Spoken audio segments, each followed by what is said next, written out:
नमस्कार दोस्तों, रोमा की आवाज में आपका स्वागत है।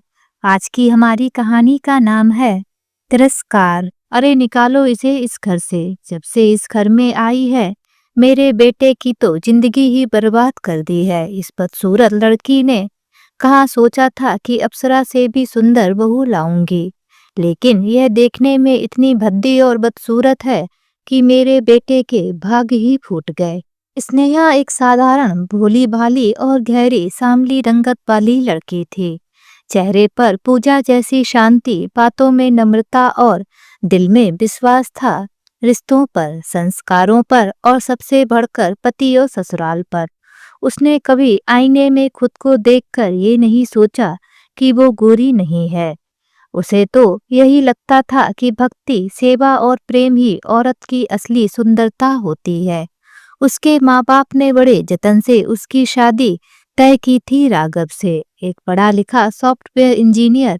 पर दिल से वह सिर्फ अपनी माँ का और खूबसूरती का गुलाम निकला।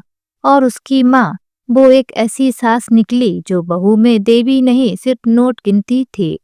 शादी का दिन स्नेहा ने 16 श्रृंगार करके, हाथों में चूड़ियां खनकाकर जब उस घर की दहलीज पर कदम रखा जिसे अपना नया संसार कहा जाता है, तब उसने सिर झुकाया था, दिल में यह सोचकर कि अब मैं इस घर की बेटी हूँ। पर उसके स्वागत में आरती की थाली नहीं, तानों की तड़तड़ाहट मिली। सास की आंखें ऊपर से नीचे तक नापती रहीं। इतनी काली बहू, हमने सोचा था गोरी चिट्ठी आएगी, ये तो जैसे कोयला है।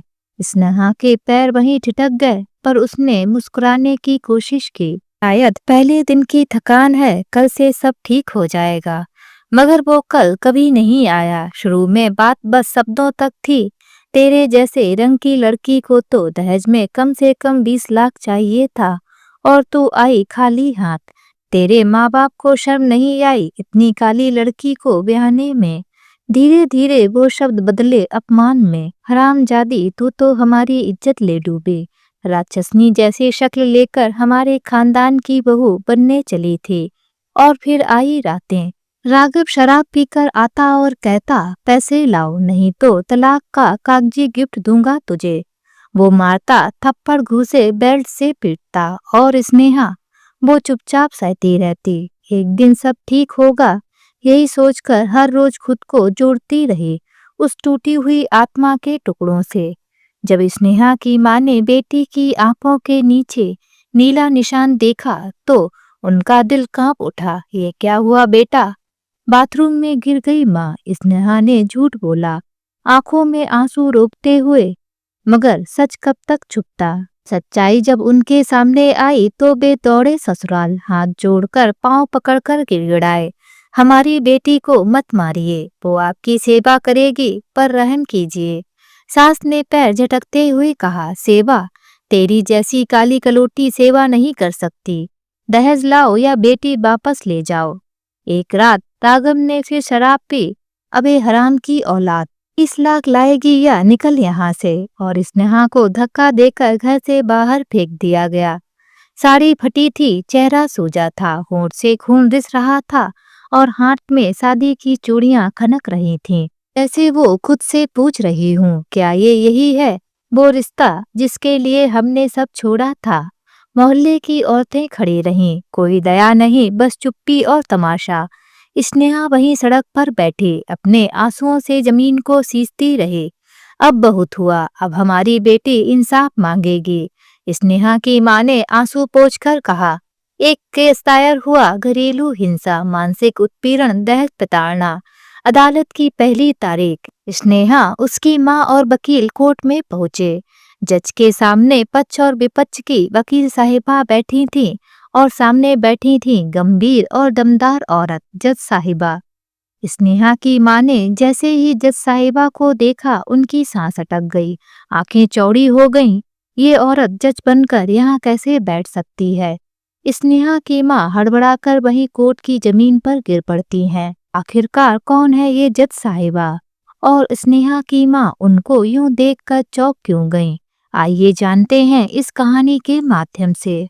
इस काली कलूटी से तो जाने कितनी बार कहा है कि सबके सामने अपना बड़ा भद्दा मुंह लेकर ना आया करे। पर पता नहीं इनको तो एक भी बात सुनाई नहीं पड़ती। जब देखो तब अपना यह बदसूरत सा चेहरा लेकर सबके सामने आ जाती है। दीपा अपने ननद नेहा के बारे में धीरे से अपनी सहेली के कानों में बोल रही थी। जैसे ही नेहा कमरे में प्रवेश करती है, दीपा उससे चिढ़कर बोलती है, दीदी आप क्यों नाश्ता लेकर आई? मेरी सहेलियों के लिए मैंने मना किया था ना, मैं खुद आने वाली थी। 2 मिनट सब्र नहीं हुआ आपको? दिया ना मेरी सहेलियों के सामने मेरा अपमान, पड़ गई ठंडक आपके कलेजे को। काली कलूटी कहीं के, शक्ल देखी है अपनी नौकरानी से भी बदतर दिखती हो। दीपा नेहा को चिल्ला रही थी, लेकिन नेहा चुपचाप सुन रही थी। इतना ही बोली कि माफ कर दो दीपा, गलती हो गई, आपसे गलती हो गई। और मेरी सहेलियां क्या सोच रही होंगी कि इसकी ननद कैसी दिखती है, इनका फैमिली बैकग्राउंड क्या हो। आप मेरा इंसल्ट कराने का कोई समय नहीं छोड़ती। दीपा चिल्लाती रही। आखिरकार ऐसा क्या हुआ था जो दीपा अपनी ननद नेहा से ऐसे बात कर रही थी। दोपहर की धूप कमरे में हल्की हल्की छनकर आ रही थी। दीपा अपनी सहेलियों के साथ लिविंग रूम में बैठी थी, जहां हर कोई हंसी ठिठोली और गपशप में मशगूल था। चाय की प्यालियां लगभग खाली हो चुकी थीं और कुछ सहेलियां इशारों में दीपा से नाश्ते की फरमाइश कर रही थीं। दीपा ने थोड़ी देर पहले नेहा से साफ कहा था, दीदी आप रहने दीजिए, मैं खुद लेकर आऊंगी नाश्ता, आप मत आइएगा बाहर, ठीक है? नेहा ने मुस्कुराकर हामी भर दी थी, लेकिन तभी दरवाजा हल्के से खुला और नेहा हाथ में ट्रे लिए कमरे में आ गई। ट्रे में गर्मा गर्म समोसे, नमकीन और मीठे के संग प्यालियां थीं। नेहा ने बिना किसी दिखावे के स्नेह से सबके सामने ट्रे रख दी। कुछ सहेलियों ने मुस्कुराकर थैंक यू दीदी कहा, लेकिन दीपा के चेहरे पर तेजी से गुस्से की लहर दौड़ गई। उसने गुस्से से अपनी सहेली की ओर देखा, फिर झटके से खड़ी हो गई। दीपा चीखते हुए बोली, दीदी मैंने मना किया था ना, तो आई आप यहाँ? 2 मिनट भी सब्र नहीं हुआ आपको? क्या जरूरत थी तमाशा बनाने की? कमरा अचानक शांत हो गया। नेहा थोड़ी सकुचा गई मगर कुछ बोली नहीं। दीपा ने सामने खड़ी नेहा को घूरते हुए कहा, कर दी ना मेरी सहेलियों के सामने मेरी बेइज्जती, पड़ गई ठंडक आपके कलेजे में। यही सपना देखा था आपने कि लोग आपको हमारी घर की मालकिन समझें। अरे जरा आईना देखा आपने, शक्ल देखी है अपनी? नौकरानी से भी गई गुजरी लगती हो, एकदम झोपड़पट्टी की औरत लगती हो तुम। नेहा की आंखें भर आईं, मगर होंठ अब भी बंद थे। दीपा की जुबान और जहरीली होती चली गई। काली कलूटी कहीं की, ना कोई ठाठ है ना बात करने का ढंग, और बनी फिरती हो आदर्श बहन बेटी। अरे तुमसे ज्यादा सलीका तो मेरी मैट को है। चुपचाप किचन में रहो, वहीं तक ठीक हो, बाहर आकर तमाशा मत बनाओ। लोगों को क्या लगेगा कि हम किस स्तर की औरतों को घर में बसा रहे हैं। नेहा की आंखों में अब आंसू थे, लेकिन चेहरे पर अब भी गजब की शांति थी। वो बस धीमे स्वर में बोली, माफ कर दो दीपा, गलती हो गई मुझसे, बस सोचा था आप सब भूखी होंगी। लेकिन दीपा ने बीच में ही बात काट दी, वाह अब तो बोलने की हिम्मत भी आ गई। तुमसे जब कहा था कि मत आना तो उसका कोई मतलब नहीं था। तुम्हें हर जगह टांग अड़ानी होती है, हर बात में घुसना है, हर किसी के सामने मुझे शर्मिंदा करना है। आखिर क्यों? क्या जलन है तुमको मुझसे? होगी तुम बड़ों की प्यारी बेटी, पर मेरे लिए सिर्फ एक मुसीबत हो तुम, एक बोझ। नेहा की नजरें अब जमीन पर थीं। कमरे में मौजूद सहेलियां चुप थीं, कुछ असहज हो चुकी थीं, पर दीपा का गुस्सा जैसे थमता ही नहीं था। खुद को समझती क्या हो तुम? हमारी इज्जत को दांव पर लगाकर अपनी तारीफें बटोरना चाहती हो? देखो सहेलियों, यही है मेरी ननद। मैं सिर पर अपने सूट का पल्लू डाले जैसे कोई देवी हूँ, लेकिन अंदर से सिर्फ दिखावा, नकलीपन। कमरे में कुछ पलों की खामोशी छा गई। नेहा अब भी कुछ नहीं बोली, वह बस ट्रे उठाकर बाहर निकल गई, चुपचाप, बिल्कुल जैसे किसी मंदिर की घंटी बिना आवाज दिए उठ जाए। जब रवि से नहीं रहा गया तब उसने टोकते हुए बोला, बस भी करो दीपा, तुम हद से ज्यादा बढ़ रही हो। बहन है वो मेरी और पूरा दिन इस घर का काम करती है, तुम इन्हीं की बदौलत आराम फरमाती हो। हाँ, बहन है तुम्हारी, इसी बात का तो रोना है। पता नहीं कब तक मेरे ऊपर बोझ बनी रहेगी। दीपा गुस्से से अपने कमरे में चली गई। नेहा आंखों में आंसू लिए किचन में बर्तन साफ करने लगी। रवि उसके पास आकर कहता है कि सॉरी दीदी, आपकी जिंदगी मेरी वजह से खराब हो गई, पर अब मैं कुछ ना कुछ जरूर करूंगा आपके लिए, ताकि आप सुकून से जी सको। दीदी, आप पूरा दिन काम करती हो मगर दीपा की नजर में कोई कदर नहीं। जब आप यहाँ नहीं होगी तब पता चलेगा इसको। अरे मैं भला कहाँ जाऊंगी, नेहा रवि से कहती है और अपने काम में लग जाती है। पूरे घर का काम और भतीजा जीतू की देखरेख, खिलाना पिलाना संभालना सब नेहा ही करती थी। नेहा जब 8 साल की थी तभी उसकी माँ नहीं रही।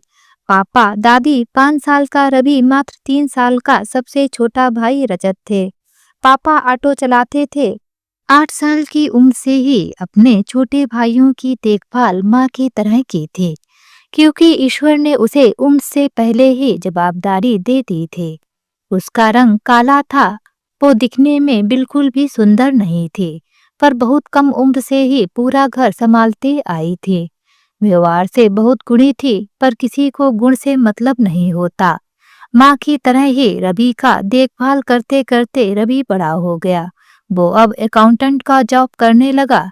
रवि भी चाहता था कि बड़ी बहन की शादी पहले हो, तब वो शादी करे, पर नेहा बोली कि पता नहीं मेरे नसीब में क्या है। भाई तुम शादी कर लो, मेरे कारण अपना जीवन बर्बाद ना करो। पापा को नेहा ही रवि की शादी करने के लिए मना ली थी। पापा ने रवि, नेहा अपने सबसे छोटे बेटे को पास बुलाया और कहा, देखो बेटा, नेहा के कहने पर मैं तेरी शादी कर रहा हूँ, पर तू अब अच्छा कमा रहा है, अपना घर बना लेगा। और फिर अपने छोटे बेटे से कहा, तुम भी एक टीचर हो और तुम भी अच्छा कमाते हो, तो मेरे नाम से ये जो छोटा सा घर और जो हमारी एक छोटी सी दुकान है, उसका जो कुछ भी किराया आता है वो मैं नेहा के नाम करूंगा, ताकि मेरे मन पे बोझ ना रहे कि मेरे मरने के बाद मेरी बेटी कहाँ जाएगी। कम से कम इसी घर में रहेगी और दुकान के किराए से जी लेगी। रवि अपने पापा के इस फैसले से बहुत खुश हुआ कि सही है पापा, दीदी यहीं रहेंगी, हम साथ ही रहेंगे, क्या फर्क पड़ता है घर किसके नाम है। पापा ने लड़की देख रवि की शादी कर दी। पापा बीमार ही रहते थे। एक दिन दीपा को पता चला कि घर दुकान सब दीदी के नाम है, तो वो रवि से गुस्सा करने लगी कि हमसे धोखा हुआ है, तुम्हारे नाम पर कुछ नहीं। ये पता होता तो पापा कभी इस घर में रिश्ता नहीं करते। तुम्हारा है क्या ये बताओ। ये बात नेहा सुन रही थी। उसने तुरंत कहा, ये सब रवि और रजत का ही है, नाम मेरे होने से क्या होता है। दीपा कहने लगी, नाम होने से ही होता है दीदी, आप बहुत चालाक हो, सब अपने नाम करके कहती हो नाम होने से क्या होता है। नेहा तुरंत सारे पेपर रवि और रजत के नाम करके दीपा को दे देती है। ये लो, अब तो खुश हो ना। दीपा खुश होकर सारे पेपर संभाल कर रख लेती है। समय ऐसे ही निकलता रहा। नेहा पहले की तरह ही पूरे घर का काम करती, रवि के बच्चे को भी संभालती। दीपा कोई काम नहीं करती, फिर भी नेहा उसे बोझ सी लगती। वो हर बात में उसका अपमान करती, चिल्लाती, सुनाती रहती। आज जो कुछ भी दीपा ने नेहा के साथ किया था, वो रवि के हृदय को कचोट रहा था। रवि कमरे में जाता है, अलमारी खोलकर घर और दुकान के पेपर निकाल कर चला जाता है। कुछ देर बाद आता है और नेहा को पेपर देखकर कहता है, दीदी लो आपके घर और दुकान का पेपर, आप इस घर में सुकून से रहो, आपको रोज आंसू नहीं पीने पड़ेंगे। और दीपा को आवाज लगाकर कहता है कि दीपा, अपना, मेरा और मुन्ने का सारा सामान पैक करो, हम रेंट के घर में जाने वाले हैं, क्योंकि तुमको नेहा दीदी बोझ लगती है ना, तो अब ये बोझ हम इसी घर में छोड़कर जाएंगे, अपने अलग घर में। अभी रेंट पर हैं, पर जल्दी अपना भी ले लूंगा। दीपा चाह रही थी कि नेहा कहीं जाए, पर उल्टा हो गया। नेहा की दादी और पापा रवि और दीपा को रोकने की बहुत कोशिश करते हैं। दादी तो उल्टा नेहा को ही उल्टा सीधा बोलने लगती हैं। अरे इस कलमुही के कारण ही मेरा प्यारा पोता रवि और मेरी प्यारी सी सुंदर बहू घर छोड़कर जा रही है। पता नहीं किस मनहूस घड़ी में यह पैदा हुई थी, जो आज यह दिन हम सबको देखना पड़ रहा है। लेकिन रवि ने रुकने से मना कर दिया, क्योंकि वह दीपा को सबक सिखाना चाहता था। वो लोग अपना सामान लेकर चले आए। दीपा कोई काम करती नहीं थी। अब उसे रवि का लंच बॉक्स, बच्चे की देखरेख सब करनी पड़ती। तो अक्सर रवि बिना लंच लिए ऑफिस जाता। वहां जो मिलता बाहर का उल्टा सीधा चीज खाकर काम चला लेता। इससे उसे पेट दर्द सा रहने लगा। बच्चा भी पूरा दिन रोता। उसकी तबीयत भी खराब रहने लगी। बच्चे को संभालते संभालते खुद भी बीमार सी हो गई। आज रवि के पेट में बहुत दर्द था। रवि ऑफिस से छुट्टी लेकर डॉक्टर के पास गया। डॉक्टर ने बाहर का कुछ भी खाने को मना कर दिया। फिर बच्चे को भी डॉक्टर को दिखाया गया। उसे भी यही सुपाच्य भोजन न मिलने, सही देखरेख न मिलने की परेशानी डॉक्टर ने बताया। अब दीपा रवि से माफी मांगने लगी। कहने लगी कि एक बार दीदी के घर चलो, उनको मना लेते हैं, माफी मांगते हैं। पर रवि जाने को तैयार नहीं हुआ। गुस्से में ही था। दीपा नेहा दीदी को फोन लगाकर रो रो कर मुन्ने और रवि की तबीयत खराब होने की बात बताती है। नेहा तुरंत उनके घर पहुंचती है और मुन्ने को गोद में लेती है। मुन्ना बहुत खुश होता है। बुआ को काफी दिन बाद देखकर रवि से कहती है कि तू इतना बड़ा हो गया कि दीदी से माफी मांग लेता तो छोटा हो जाता। नहीं दीदी, मैं आपसे बड़ा कभी नहीं हो सकता। मैं इस औरत को फिर आपके साथ नहीं रखना चाहता। जैसे भी है इसकी लाइफ है, ये सुधार ले। बस रवि कहता है तो दीपा रोने लगती है। नेहा से माफी मांगती है। दीदी मुझे माफ कर दो। कुछ दिन यहीं रहकर मुझे सब कुछ सिखा दो। यह भी आपका घर है। अगर आपका दिल चाहे जाना तो इन लोगों की तबीयत सही हो जाए चली जाना। नेहा कहती है कि वो घर ही कहाँ है तुम लोगों के आ जाने के बाद। घर तो परिवार से बनता है, जब वही ना हो तो कैसा घर। सॉरी दीदी, माफ कर दो। आप सही कहती थी, नाम में क्या रखा है। घर किसी के भी नाम हो, परिवार तो हमारा है। यह बात मुझे देर से समझ में आई, माफ कर दो। चलो अपने घर में चलते हैं, सब ठीक हो जाएगा। कहकर नेहा सामान पैक करने लगे। दीपा जब नेहा के साथ आई थी तो वह केवल एक अच्छी भाभी बनकर नहीं आई थी, वह एक योजना के साथ आई थी। उसके चेहरे पर तो मिठास थी, लेकिन दिल में जहर भरा पड़ा था। उसने आते ही देख लिया था कि इस घर में नेहा एक मजबूत उपस्थिति है। चुपचाप रहती है, मगर घर के हर कोने में उसकी जिम्मेदारियों की गूंज है। दीपा को यह मंजूर नहीं था। वो चाहती थी कि जहां वह कदम रखे वहां सब सिर झुकाएं। और नेहा, वो तो आंख तक नहीं उठाती थी उससे बात करते समय। फिर भी उसका पति और उसका देवर और उसके ससुर नेहा की ही बात सुनते। और यही बात दीपा को खटक गई बहुत ज्यादा। उसे नेहा में एक कांटा नजर आया जो उसके घर के राज्य करने की राह में चुभ रहा था। और अब उसने तय कर लिया, इस कांटे को उखाड़ फेंकूंगी मैं। दीपा की धीरे धीरे चाल शुरू हुई। दीपा जानती थी कि घर में एक कमजोर कड़ी है। नेहा की दादी सरोजिनी देवी, बुजुर्ग, जिद्दी और परंपराओं में जकड़ी हुई। उन्हें हमेशा से नेहा का रंग पसंद नहीं आया था। काली है, शादी में दिक्कत आएगी, कोई पसंद नहीं करेगा। ये सब बातें वो बरसों से दोहराती आ रही थीं। सरोजनी देवी को लगता था कि नेहा उनके कुल की इज्जत पर एक धब्बा है। अब तक शादी नहीं हुई, उम्र भी निकलती जा रही है। कौन करेगा इससे शादी? कौन पूछेगा इस काली कलूटी को? वो बार बार ताने मारती, रोज घर में घुसी रहती है। कोई ढंग की बात नहीं, कोई लाज शर्म नहीं। और ये रंग, भगवान ना करे किसी की बेटी ऐसी हो। नेहा चुप रहती थी, शायद इस उम्मीद में कि किसी दिन दादी का दिल बदल जाएगा, या शायद वह आदत डाल चुकी थी इस उपेक्षा की। और अब दीपा ने वही आग भड़काई। रात के खाने के बाद जब सब लोग जा चुके होते, दीपा धीरे से दादी के कमरे में चली जाती, थोड़ा पैर दबाती, थोड़ा घुटनों की सेवा करती और फिर कान में जहर घोल देती।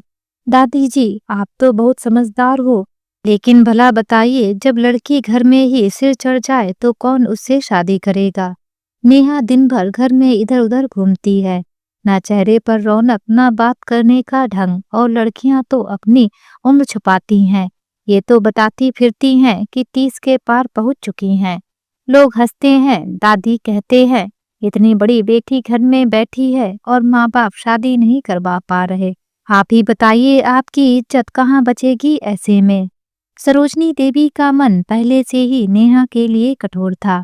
दीपा की बातों ने उसे पत्थर बना दिया।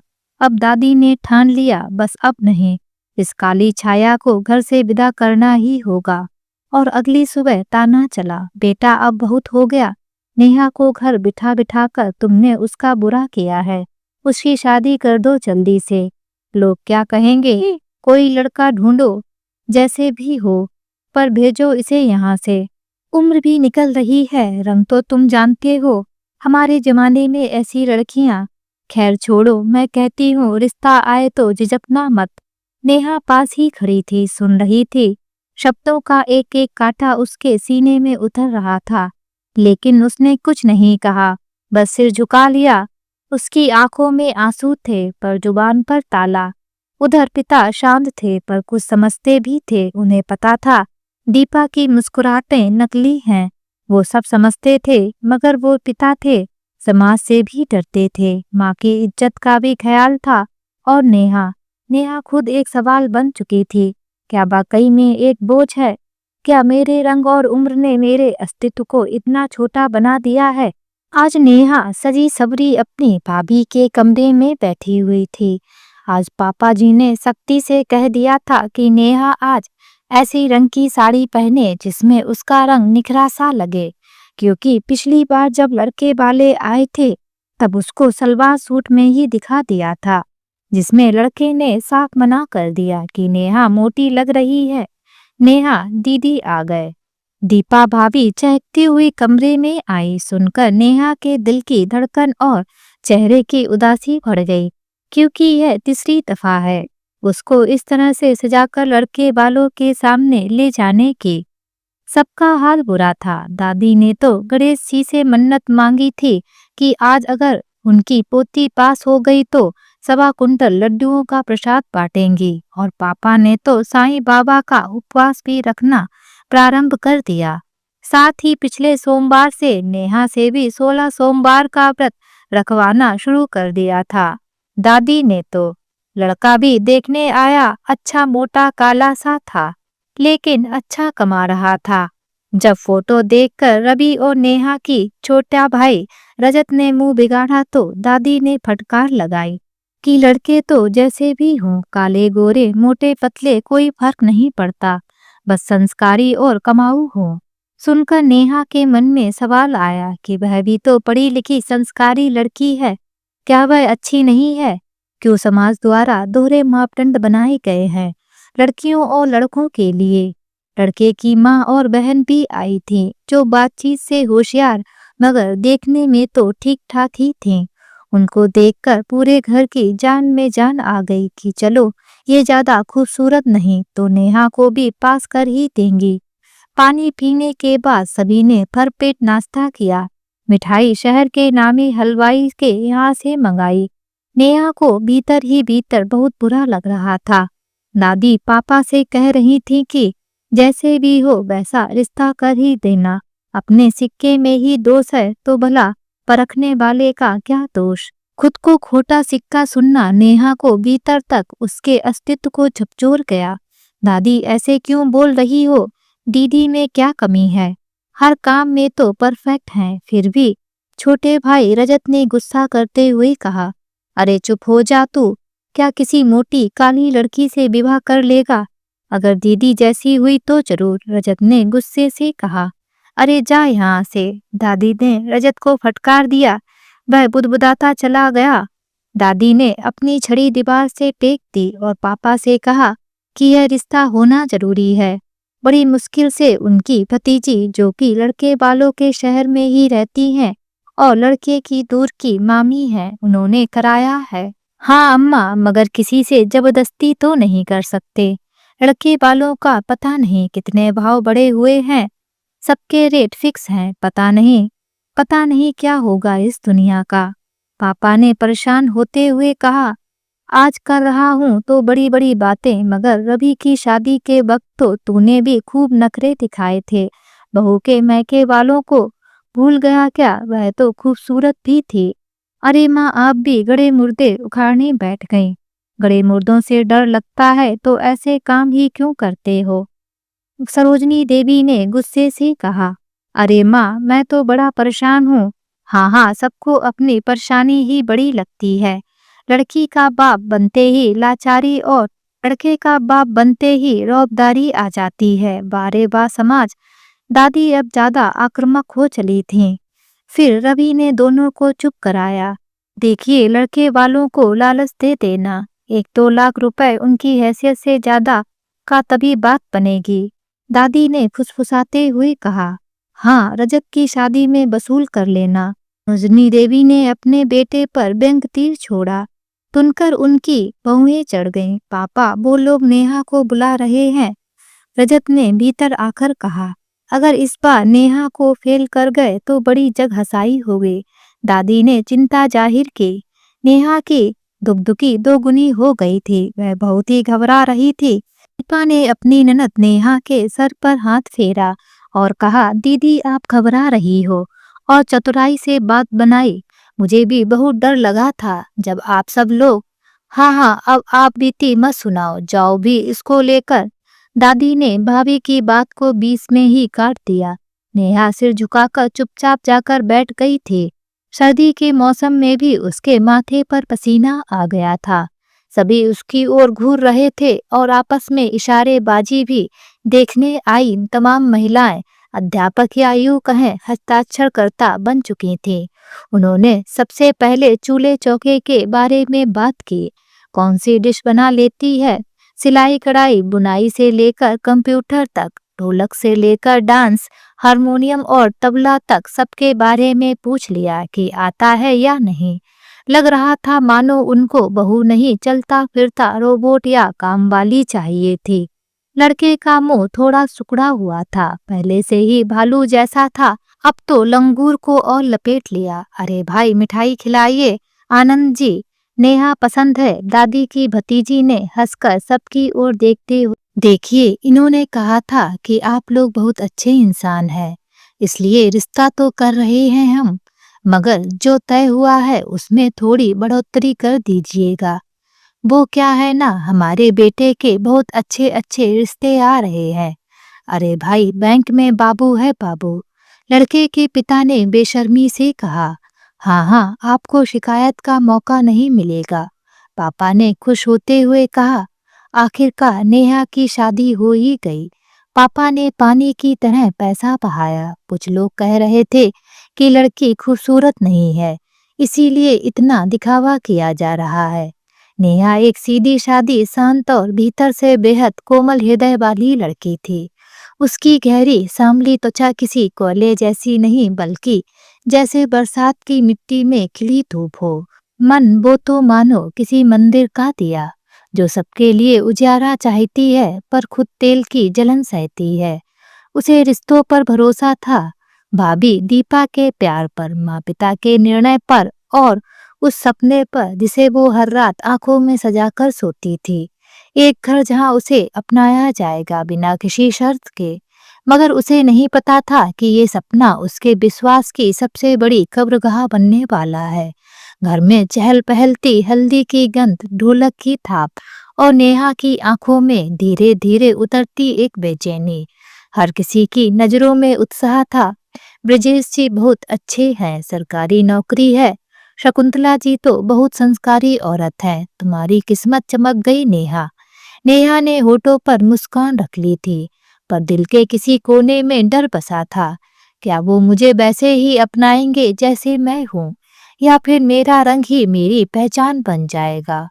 नेहा की भाभी दीपा बिल्कुल वैसे ही जैसे बाहर से चमकदार मिठाई और भीतर जहर घुला हुआ रस। उसकी आंखों में आत्मविश्वास था, चाल में घमंड और होठों पर एक मुस्कुराहट जो साजिश से सनी हुई थी। वो जानती थी कि नेहा भूली है और यही उसकी सबसे बड़ी ताकत बन सकती है। जब बाबूजी ने नेहा के नाम ये घर और वो छोटी सी किराना दुकान रजिस्टर्ड कराई थी, तब उनका मकसद एक ही था। अगर कभी बेटी को कोई समस्या हो जाए तो वो किसी के आगे हाथ ना फैलाए। इस घर और उस दुकान की रजिस्ट्री नेहा के नाम थी, पर उसके बारे में बहुत कम लोगों को पता था, सिर्फ घर के लोगों को और दीपा को। दीपा के मन में बहुत पहले से एक बीज बोया जा चुका था। अगर ये दुकान और घर मेरे पति या मेरे नाम यानी नेहा के भाई रवि या भाभी दीपा के नाम हो जाए तो क्या बुरा है। और अब नेहा की शादी के बहाने ये चाल चलने का मौका आ चुका था। वो शाम जब धोखे की नींव रखी गई, हल्दी की रस्म से 2 दिन पहले की बात है। घर में ढोलक की थाप चल रही थी, रिश्तेदार हंस रहे थे, हल्दी चूड़ी गीत और गुनगुनाहटें। इन्हीं सबके बीच दीपा ने धीरे से नेहा को अपने कमरे में बुलाया। नेहा दीदी, 1 मिनट, ये कुछ कागज हैं, पापा ने भेजे हैं बैंक में देने के लिए, बस यहाँ साइन कर देना जल्दी। नेहा चौंकी, कागज शादी के? अरे कुछ नहीं, दीपा हंसी, बस फॉर्मेलिटी है, शादी के बाद दहेज और गिफ्ट का क्लियर डिक्लेरेशन देना होता है। जल्दी कर, मुझे भाभीियों के साथ हल्दी की रस्म भी तैयार करनी है। नेहा ने कागज उठाए, उन्हें पलटकर देखा। अक्षर इतने छोटे थे जैसे जानबूझकर आंखों से छिपाए गए हों। भाभी, ये प्रॉपर्टी वाला कागज जैसा लग रहा है। अरे आपको क्या शक है मुझ पर? आपके भले के लिए ही तो कर रही हूँ। बैंक वालों को भी तो पता चले कि आप कितनी सेफ हैं। दीपा ने उसका हाथ पकड़कर पेन थमा दिया। उस पल नेहा के अंदर कुछ कांपा था, जैसे मन की कोई कोमल डोर टूटने को हो। एक आवाज आई, रुक जा नेहा, पढ़ ले। पर फिर सामने खड़ी दीपा का चेहरा, उसकी आंखों में बनावटी प्यार और होठों पर वो मीठी मुस्कान। नेहा ने सिर झुका लिया, साइन कर दिए। दीपा ने फौरन कागज खींचे और मुस्कुराते हुए कहा, आप कितनी प्यारी हैं नेहा दीदी, आप जैसा विश्वास बहुत कम लोगों में होता है। और फिर वो कमरे से निकल गई। वो कागज क्या थे?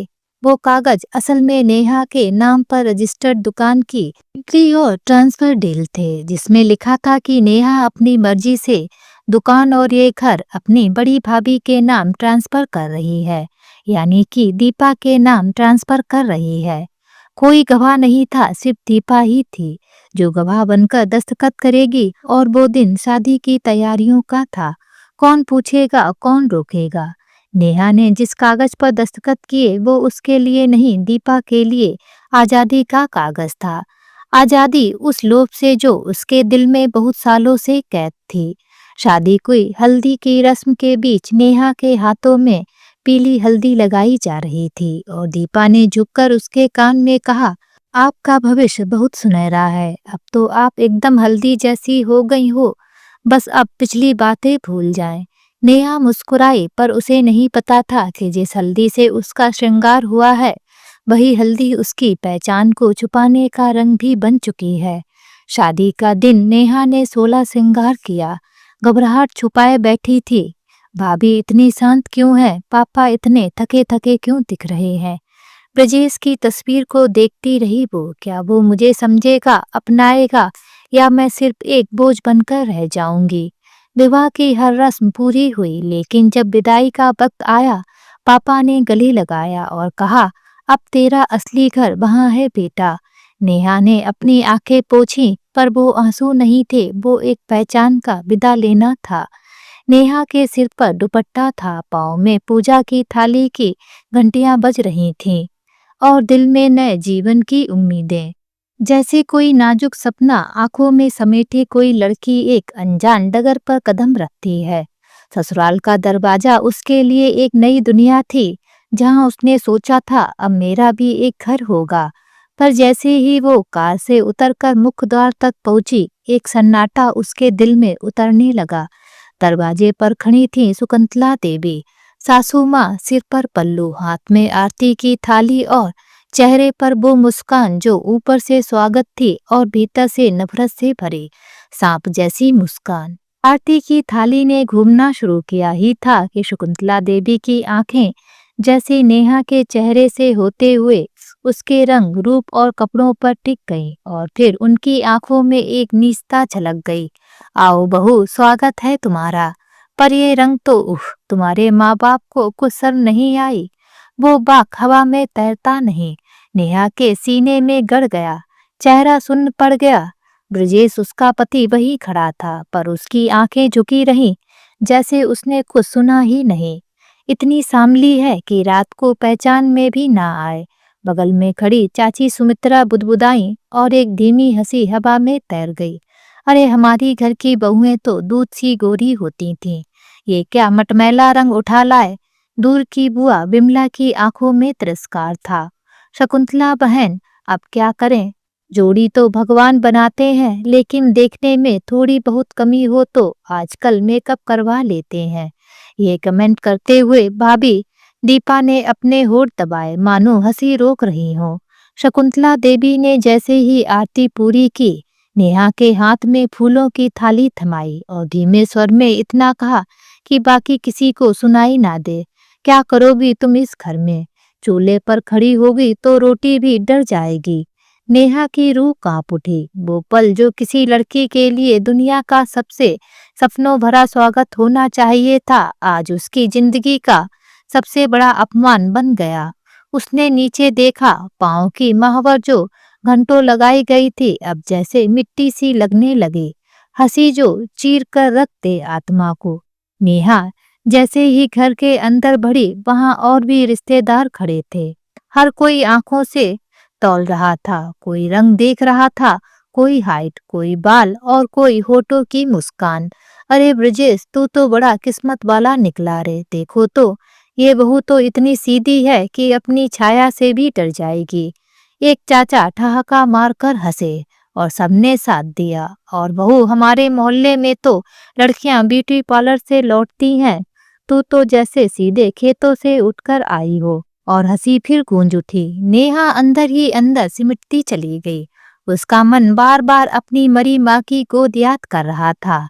माँ, तुमने क्यों भेजा मुझे यहाँ? ब्रजेश की चुप्पी सबसे बड़ा धोखा। उसका पति ब्रजेश वहीं खड़ा था, एक बार भी उसका हाथ नहीं थामा, ना नजरों से तसल्ली दी, ना ही उन बातों का विरोध किया। नेहा ने एक क्षण के लिए उसकी ओर देखा, पर वहां सिर्फ मौन था, एक ऐसा मौन जो रिश्तों को तोड़ देता है। उस रात जब नेहा अपने कमरे में बैठी थी, उसने आईने में खुद को देखा। वो सज धज कर दुल्हन बनी थी, पर उसकी आंखों में एक सवाल था, क्या मैं वाकई इतनी बुरी दिखती हूँ? उसने अपने गले का हार उतारा, कानों के झुमके खोले और खुद से पूछा, क्या सिर्फ रंग से इंसान की पहचान होती है? नेहा के ससुराल की यह पहली दस्तक सिर्फ एक चौखट नहीं थी, ये उसके आत्मसम्मान की पहली लड़ाई का आरंभ थी। जहां मुस्कान के पीछे छिपे थे ताने और आरती की थाली के नीचे छिपी थी घृणा की आग। नेहा, तू जैसी है वैसी ही ठीक है, मैं तुझे बहुत खुश रखूंगा। यही वाक्य थे जो नेहा की दुनिया को रोशनी से भर देते थे। लेकिन शादी के बाद जैसे ही चौखट बदली, ब्रजेश का चेहरा भी बदल गया। शादी के 2 दिन बाद ही नेहा की ननद ने आवाज लगाई, भाभी बाहर आ जाइए, आपको कोई देखने आया है। भैया के दोस्त विमल और उनकी पत्नी रंजना। छोटी ननद देविका ने भीतर आकर कहा तो नेहा की तंद्रा भंग हुई। वह एकदम उठी और उठकर साड़े ठीक करने लगी। भाभी जी, जरा अच्छे से मेकअप कर लेना, रंजना भाभी बहुत खूबसूरत हैं। देविका ने थोड़ा नाक सिकुड़ते हुए कहा। सुनकर नेहा को अजीब सा लगा। पूरा घर दहेज के सामान से भरा हुआ था। देखकर नेहा को बुरा भी लगा कि उसके पापा ने अपनी मेहनत से कमाई जमा पूंजी से इन लोगों का घर भर दिया और यहाँ का माहौल बहुत ही भारी है। ऐसा लग रहा था कि कोई खुश नहीं है। सोच रही थी कि पता नहीं आगे क्या होगा। खैर, वह तैयार होकर ड्राइंग रूम में आ गई। उसकी सास ने पहले से ही सफाई देना शुरू कर दिया। भाई, हमारी बहू तो सांवली है। देविका तो कहती थी कि रंजना भाभी जैसी भाभी लाना, मगर कहीं बात जमी ही नहीं। इन्हीं को आना था यहाँ। सास ने नेहा की तरफ इशारा करते हुए कहा। अरे नेहा तू, रंजना ने आश्चर्य से नेहा का हाथ पकड़ते हुए कहा। नेहा भी खुश होकर उससे लिपट गई। सभी आश्चर्य में पड़ गए। तुम जानती हो इनको? विमल ने पत्नी से आश्चर्य से पूछा। हाँ भाई, एमकॉम मैंने और नेहा ने एक ही कॉलेज से तो किया है। मगर क्या? सब एक साथ बोले। यह टॉपर और मैं पासिंग मार्क्स लाने वाली ही रही, रंजना ने ठहाका लगाते हुए कहा। नेहा मुस्कुरा भर दी। शादी से पहले की दुनिया कुछ और थी। ब्रजेश की बातें, उसकी आंखें, उसका ध्यान, सब नेहा को यकीन दिलाते थे कि वह उसका सबसे बड़ा सहारा होगा।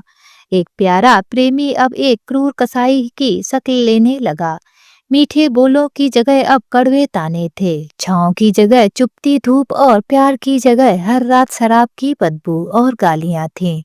शाम का सन्नाटा और दरवाजे की दहशत हर शाम जैसे नेहा के लिए एक डरावना सपना बनती जा रही थी। घड़ी जैसे ही 8 बजाती उसके दिल की धड़कनें तेज हो जाती, क्योंकि उस समय ब्रजेश आता था लड़खड़ाते कदमों से, शराब की बोतल थामे। उस दिन भी कुछ अलग नहीं था।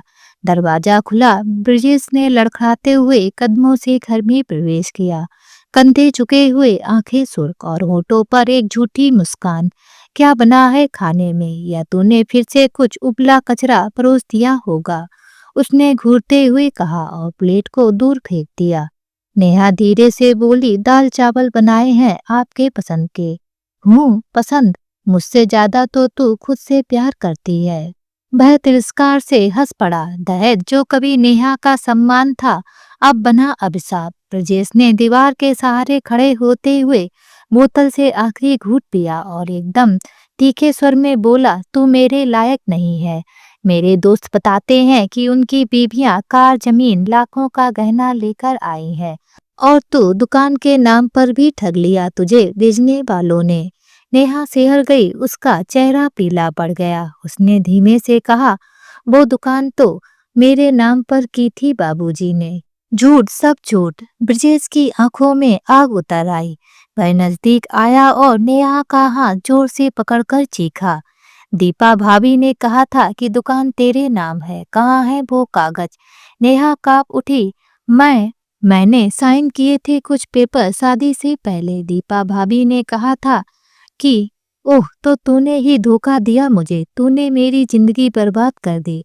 और फिर बिना कुछ सोचे उसने नेहा का हाथ इतनी जोर से खींचा कि वो दीवार से जा टकराई। पीठ में ठोकर लगी, सिर में टक्कर और दिल में असंख्य टुकड़ों में बिखरती उम्मीदें। नेहा की चुप्पी और उसके भीतर मरती एक एक सांस। नेहा की आंखें भर आई, होठ कांपने लगे। वो कुछ कहना चाहती थी। मैंने कभी धोखा नहीं दिया, मैंने तो बस भरोसा किया अपनी भाभी पर, अपने पति पर, अपने नसीब पर वो शब्द गले में ही अटक गए। आंसू बह निकले। ब्रजेश मुंह फेर कर कमरे से चला गया, जैसे उसने कुछ किया ही नहीं। कमरे की दीवारें गवाह बनी उस चुपचाप चीख की। नेहा फर्श पर बैठी थी, एक हाथ दीवार पर, दूसरा दिल पर। बाहर कोई आवाज नहीं थी, पर उसके अंदर एक तूफान मचा हुआ था। वो सोच रही थी, क्या यही है मेरा जीवन? क्या यही है वो इंसान जिसने मुझसे 7 फेरे लिए थे? क्या मेरी जिंदगी अब सिर्फ तानों, धक्कों और टूटे सपनों का बोझ होगी? ब्रजेश अब कोई प्रेमी नहीं था, वो एक मुखौटा था जो शादी के वक्त मुस्कुराता था और अब हर रात शराब में डूबकर नेहा की आत्मा को कुचलता था। पूरी रात नेहा रोती रही, उसकी आंखों से नींद मानो कोसों दूर थी। आज घर में चारों तरफ ठीक वैसी ही शांति थी, जैसे कोई तूफान होकर गुजरा हो उसके बाद होती है। तभी उस शांति को तोड़ते हुए सासू माँ शकुंतला जी की आवाज आई। अरे बहू, पति ने थप्पड़ मार दिया तो इसमें इतना क्या बुरा मानना? बेचारा दिन भर बाहर काम करके थक हार कर घर में आता है, तुम्हारे नाजो नखरे उठाता है, तुम्हारा पेट पालता है। बदले में परेशान होकर उसने हाथ उठा दिया तो ऐसा क्या हो गया जो बात का बतंगड़ बना रही है? शकुंतला जी जोर जोर से अपनी बहू को डांटते हुए बोली। अब भाभी, आपका रोना धोना हो गया हो तो फटाफट से खाना लगा दो, यहाँ हम सबको भूख लग रही है। अगर खाना टाइम पर नहीं परोसा तो भैया दोबारा आपकी अच्छी खासी धुलाई कर देगा। फिर ना कहना कि हमने समझाया नहीं था।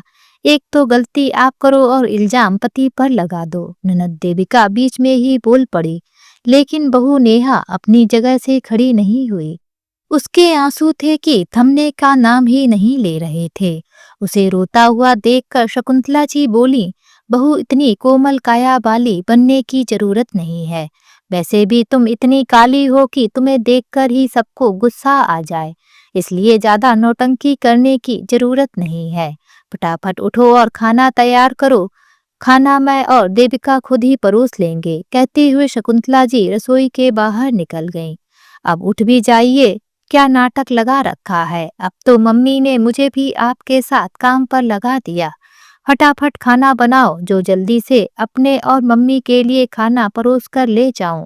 कहती हुई देविका भी बाहर आ गई और रसोई में रह गई सिर्फ नेहा। अपने चिथड़े चिथड़े हो रहे स्वाभिमान को समेटकर जैसे तैसे वो खड़ी हुई।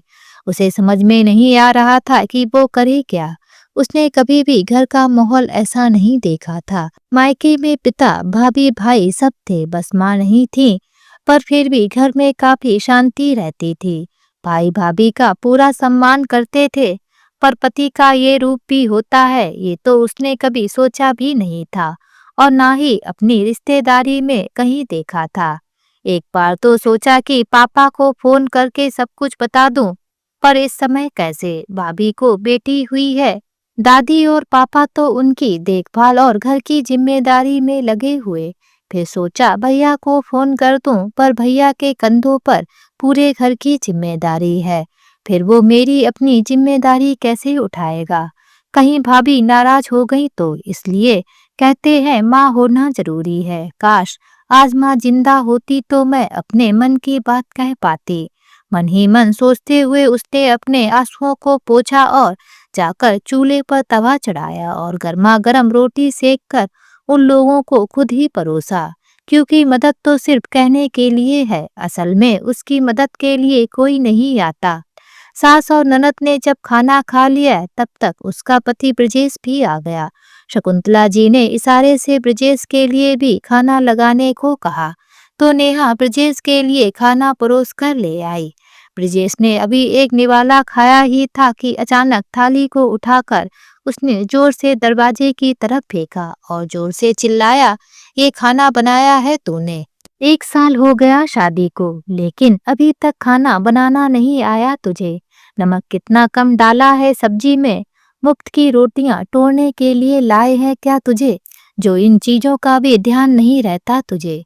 ब्रजेश बहुत ही बदतमीजी से नेहा से बात कर रहा था।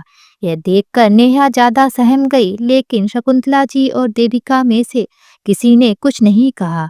अब खड़ी खड़ी यहाँ मेरा मुंह क्या देख रही है। उठा ये सब और कुछ ढंग का बना कर ला मेरे लिए।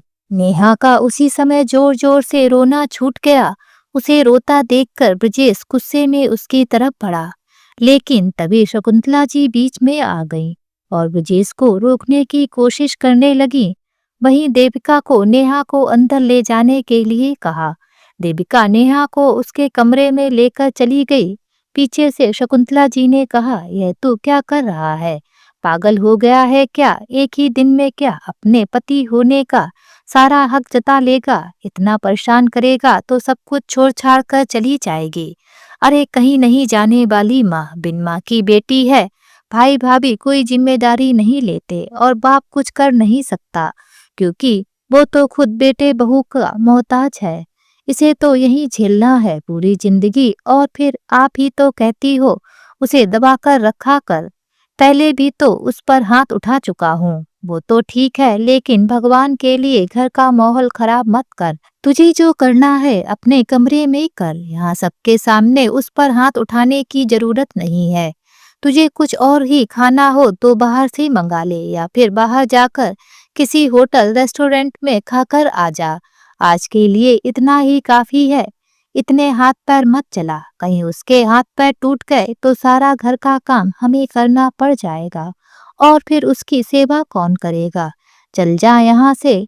आखिर शकुंतला जी के डांटने पर ब्रजेश घर के बाहर निकल गया। इधर देविका नेहा को उसके कमरे में छोड़कर शकुंतला जी के पास आ गई तो शकुंतला जी ने कहा, क्या हुआ? वो चुप हो गई। नहीं, पर रो धोकर खुद ही चुप हो जाएगी। अब मुझसे और ड्रामा नहीं देखा जा रहा है। मैं अपने कमरे में आराम करने जा रही हूँ, कहकर देविका अपने कमरे में चली गई। इधर शकुंतला जी ने घर का दरवाजा बंद कर उस फेंकी हुई थाली को उठाया और बिखरा हुआ खाना समेटकर रसोई में रखने चली गई। फिर नेहा के पास आकर बोली, बहू ब्रजेश की बात को दिल पर मत लगा।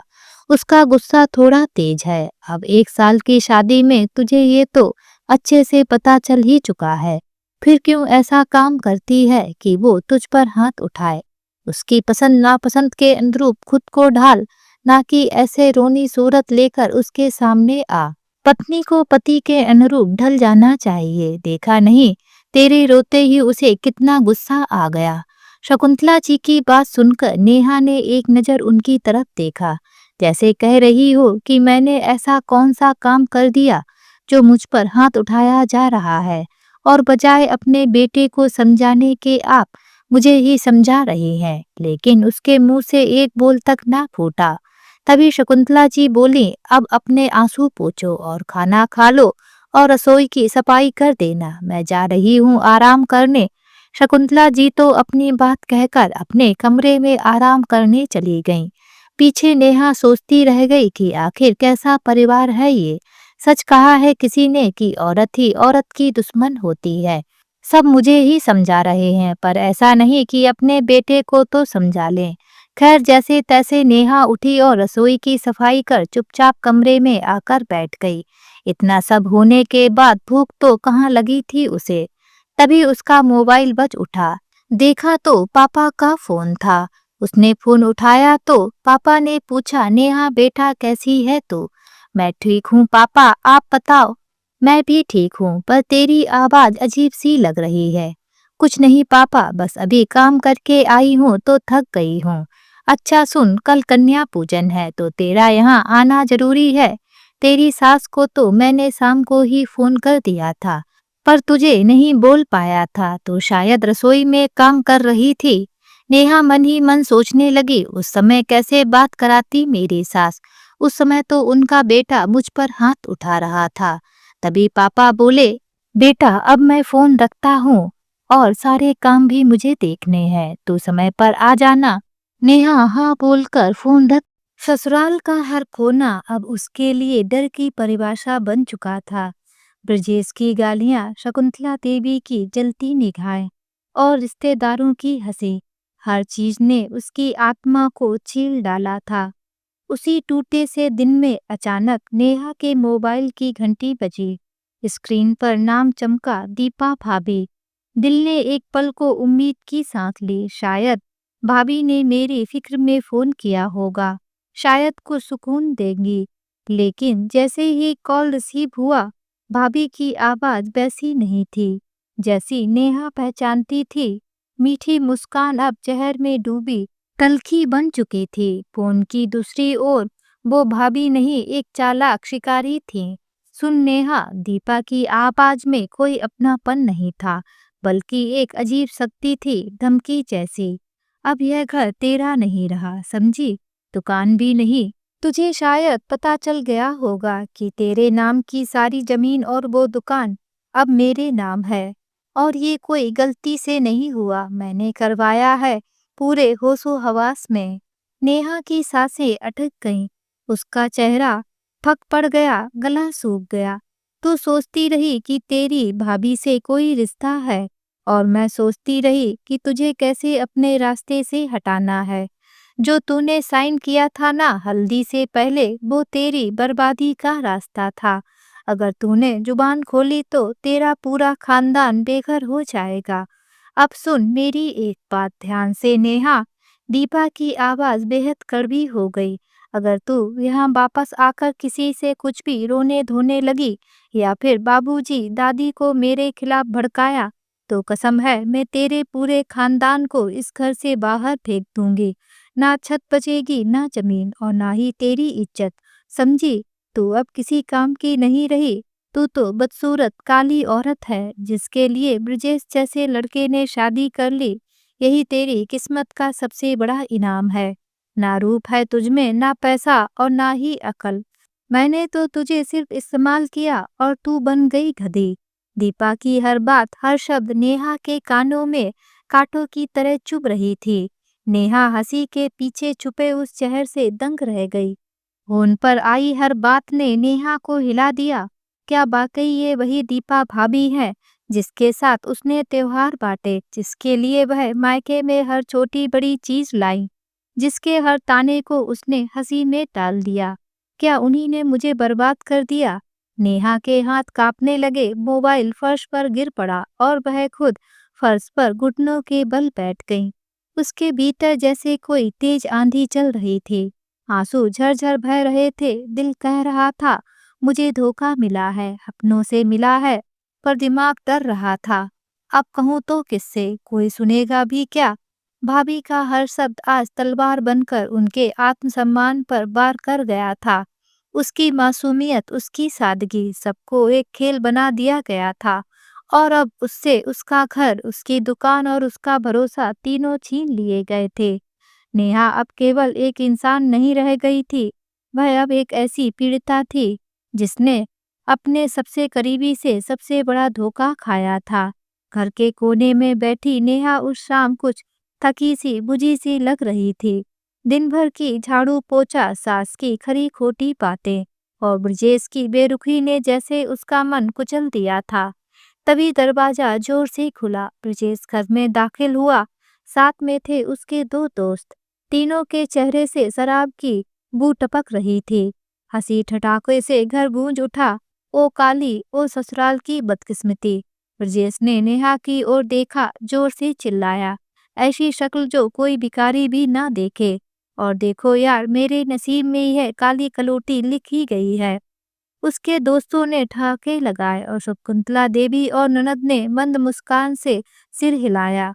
नेहा का आत्मसम्मान चीख पड़ा। नेहा के सब्र का बांध टूट चुका था।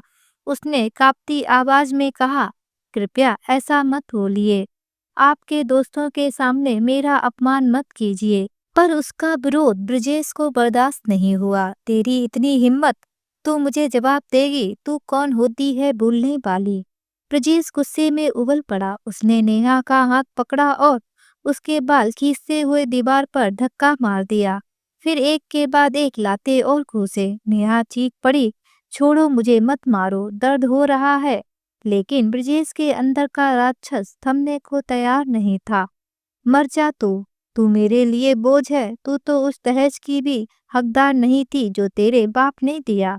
उसकी ननद और सास एक कोने में खड़ी मंद मुस्कुरा रही थीं, मानो किसी तमाशे का मजा ले रही हो। वो रात जब नेहा ने सबसे कठोर निर्णय लिया।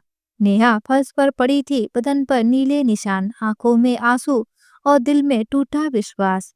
उसने चुपचाप बाथरूम में जाकर अपने घाव धोए, आईने में चेहरा देखा और पहली बार खुद से कहा, बस अब और नहीं। उसी रात उसने एक कठोर निर्णय लिया, ना मैं अब इस ससुराल में रहूंगी और ना ही मैं के जाकर रोऊंगी।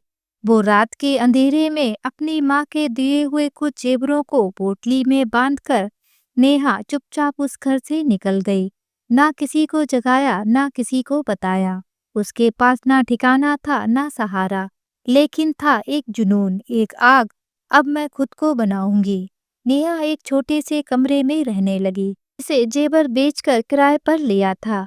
जेवरों में उसके माँ की एक चैन और एक अंगूठी ही थी।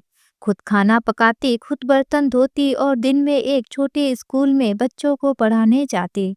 वहीं से उसने अपने जीवन की नई इबारत लिखनी शुरू की। रातों को जागकर पढ़ाई करना, पुरानी किताबें मंगवाना, खर्चों को कतरना, हर दिन एक संघर्ष, लेकिन हर रात एक उम्मीद। सालों की मेहनत के बाद नेहा की मेहनत रंग लाई। उसका सिलेक्शन हो गया। वो बन गई एक जज। जिस लड़की को कभी काली कलूटी कहकर मारा गया था, अब वही लड़की सुनाती थी फैसले, देती थी न्याय। तभी स्नेहा ने अपनी माँ को जब झकझोरते हुए कहा, माँ आप कहाँ खो गईं? अपने अतीत की यादों से बाहर आई हुई स्नेहा की माँ अपनी बेटी से बोली, कुछ नहीं बेटा, बस यूं ही कुछ याद आ गया। आज कोर्ट रूम की सीढ़ियां चढ़ते हुए स्नेहा की माँ के पैर कांप रहे थे। आज वह एक माँ थी। अपनी बेटी स्नेहा के लिए न्याय की उम्मीद लेकर कोर्ट आई थी, मगर सामने जज की कुर्सी पर बैठी महिला जज को देखते ही उसका दिल कांप उठा। वह कोई और नहीं, उसकी वही ननद नेहा थी, जिसकी जिंदगी को कभी उसने खुद नर्क बनाया था, क्योंकि स्नेहा की माँ ही नेहा की भाभी दीपा थी। नेहा की नजरें दीपा से मिली भी, लेकिन ना कोई क्रोध ना कोई सहानुभूति, बस एक गहरी ठंडी नजर, जैसे वो अतीत की राख में से अब कोई भी चिंगारी उठने नहीं देना चाहती। कोर्ट की कार्रवाई शुरू हुई। स्नेहा के वकील ने अपना पक्ष रखा। माननीय न्यायाधीश, मेरी मुवक्किल स्नेहा को मानसिक और भावनात्मक प्रताड़ना दी गई। उसे अपमानित किया गया, पीटा गया और जब वह गर्भवती हुई तब उसे सीढ़ियों से धक्का दिया गया। दूसरी ओर ससुराल वालों के वकील ने कहा, यह सब झूठा है। स्नेहा मानसिक रूप से अस्थिर है। हमारे पास कोई ठोस सबूत है कि हमने उसे प्रताड़ित नहीं किया है। दीपा की आंखें भर आईं। वो जानती थी कि सच्चाई के नाम पर स्नेहा का केस कमजोर है। वो जानती थी कि अदालत बिना सबूत के कुछ नहीं कर सकता। वो चाहती थी कि कोई चमत्कार हो जाए, कोई ऐसा फरिश्ता सामने आ जाए जो उसकी बेटी को बचा ले। केस की पहली सुनवाई में स्नेहा का पक्ष कमजोर रहा। जज साहिबा ने दूसरी तारीख दे दी। दूसरी तारीख भी आ गई। स्नेहा और उसकी माँ दीपा आज कोर्ट रूम में बस ईश्वर से फरियाद कर रहे थे कि काश कोई चमत्कार हो जाए। लेकिन आज भी दीपा कोर्ट रूम में बैठी जज साहिबा से नजर नहीं मिला पा रही थी। और तभी एक इंसान आया। माननीय न्यायाधीश, मैं इस केस में स्वयं सेवक के तौर पर कुछ सबूत पेश करना चाहता हूँ। जज साहिबा ने अनुमति दी। उसने कैमरा फुटेज, कॉल रिकॉर्ड्स, अस्पताल की रिपोर्ट्स और पड़ोसियों के गवाहों को क्रमबद्ध तरीके से पेश किया। हर सबूत एक एक कर उस जुर्म को साबित कर रहा था जिसे स्नेहा ने सहा था। स्नेहा के ससुराल पक्ष के वकील ने कहा, आप कौन हैं और आप ये सबूत क्यों लेकर आए हैं? आपका हो ना हो कुछ जरूर फायदा होगा। तो वह व्यक्ति बोला, मैं एक बेटी को न्याय दिलाना अपना कर्तव्य समझता हूँ। जज साहिबा ने सब सुना, सब समझा और अंततः स्नेहा के ससुराल वालों को 4 साल की सजा और क्षतिपूर्ति का आदेश दिया गया। कोर्ट रूम की सीढ़ियां अब एक बार फिर से दीपा के कांपते पैरों के नीचे थी, लेकिन इस बार उसका सिर जमीन से लगा था। कोर्ट रूम से बाहर निकलते ही स्नेहा और उसकी माँ ने उस व्यक्ति का बहुत बहुत धन्यवाद दिया। उनकी आंखों से आंसू नहीं रुक रहे थे। तब वह व्यक्ति बोला, अगर आपको धन्यवाद देना ही है तो जज साहिबा को दीजिए, जिन्होंने मुझे ऐसा करने का आदेश दिया था। जैसे ही कोर्ट की कार्रवाई समाप्त हुई, दीपा दौड़ती हुई नेहा के पैरों में गिर पड़ी। नेहा, माफ कर दे, मैं तेरी अपराधिनी हूँ। मैंने तुझे कभी ननद नहीं बोझ समझा। तेरी जिंदगी में अंधेरा ही अंधेरा बोया, मगर तू आज मेरी बेटी के लिए रोशनी बन गई। उसकी सिसकियां पूरे कोर्ट परिसर में गूंज रही थीं, लेकिन नेहा चुपचाप खड़ी रही। उसके चेहरे पर कोई प्रतिक्रिया नहीं थी, ना गुस्सा, ना दया, ना कोई हिचक। नेहा ने दीपा का हाथ धीरे से छुड़ाया और बिना कुछ कहे अपने कमरे की ओर बढ़ गई। बाहर बैठी स्नेहा सब देख रही थी। उसकी आंखें भीग चुकी थीं। वो अपनी माँ के पास गई और धीमे से कहा, माँ कहते हैं ना, कर्म लौट कर आते हैं। आपने जो बोया था कभी आज वही हमारी जिंदगी में उग आया है। माँ, आपने एक औरत होकर भी अपनी सगी ननद के साथ ऐसा किया। आपको शर्म नहीं आई? नेहा जैसे ही कोर्ट रूम से बाहर निकली, लोग उसे देख रहे थे, गर्व से, श्रद्धा से। उसने कोई भाषण नहीं दिया, कोई मुस्कान नहीं बिखेरी, बस अपनी भतीजी स्नेहा के सर पर प्यार से हाथ रखा। एक मौन आशीर्वाद, एक चुपचाप दिया गया जीवन का पाठ। दीपा अब भी हाथ जोड़कर खड़ी थी, मगर नेहा ने पलटकर भी नहीं देखा। आज उसका सिर ऊंचा था, उसका मन शांत था और दिल में बस यही बात थी, जो दूसरों को नीचा दिखाता है, वक्त उसे मिट्टी में मिला देता है। तो दोस्तों, आज की ये कहानी आप सभी लोगों को कैसी लगी, नीचे कमेंट बॉक्स में लिखकर हमें जरूर बताएं। अगर ये कहानी आप सभी लोगों को अच्छी लगे तो प्लीज़ इस वीडियो को लाइक और शेयर जरूर करें और मेरे चैनल को सब्सक्राइब करना ना भूलें। तो फिर मिलते हैं एक नई कहानी के साथ। बाय।